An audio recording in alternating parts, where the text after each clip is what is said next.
My name's Mike Bedford.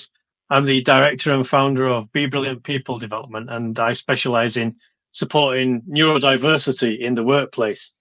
I'm also a neurodivergent coach and mentor. I'm also a speaker in the area of neurodiversity as well, sharing my lived experience and helping people by sharing practical tips and takeaways about how you can support neurodiversity in the workplace and more holistically. So thanks for joining me today. It's a pleasure to have you here and to be able to share with you some of my knowledge and tips as part of the series of sessions I'm going to be sharing on YouTube. And today I'm going to share with you a topic which I think is really important, particularly for managers and leaders in the workplace, and that's around how to build trust and rapport with your neurodivergent team members. So here we go. How do you build trust and rapport with your neurodivergent team members? It's a tricky one.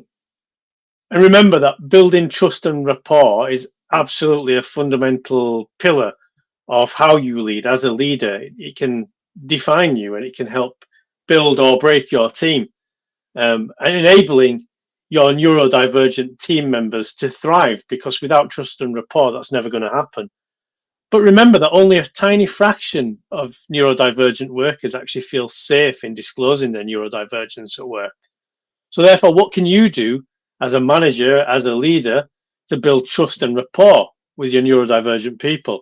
It's important to remember that neurodivergent people are unlikely to just hand trust to you, and will have no doubt already experienced many situations, both in the workplace and in their lives, where their trust has been compromised.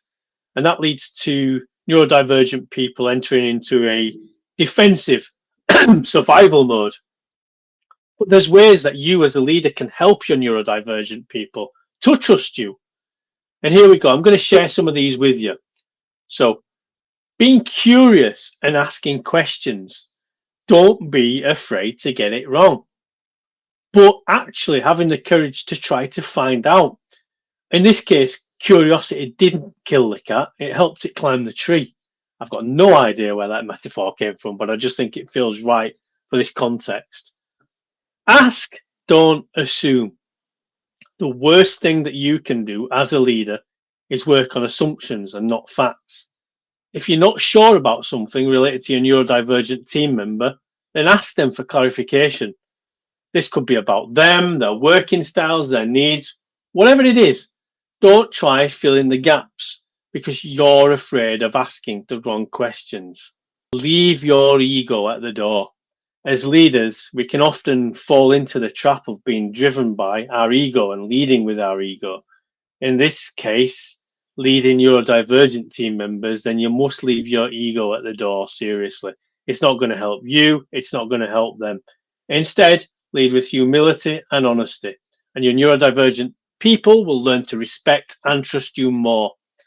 Don't be afraid to not have all the answers, but don't expect your neurodivergent people to have them either. Listen, this is a two-way street. Support and learn together with each other. It's about trust and building an equitable and equal partnership. The research-backed view that's emerged in recent years is that neurotypicals and neurodivergent folk are just merely speaking different but equally valid social languages. So let's move away from the assumption that there's only one way to communicate.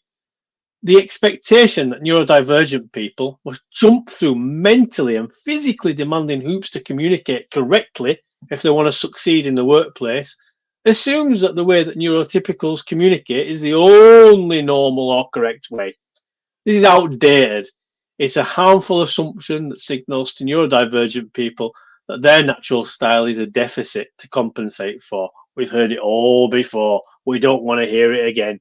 And it inevitably leads to misunderstandings. Listen, when this happens, barriers to full inclusion are upheld.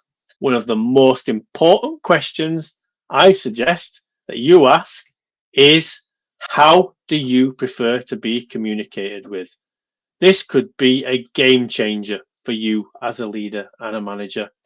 So listen, I hope this has been helpful. I'm going to publish some more of these short posts, more informative posts to support leaders and managers in the workplace and to really drive forward my mission, which is around supporting employers, leaders, and managers to recognize, to embed neurodiversity as a strength, not a deficit in the workplace. So thanks for joining me today. And if you liked this short video and me sharing my insights and tips with you, be sure to subscribe to my channel. Links are below. Thanks and bye for now.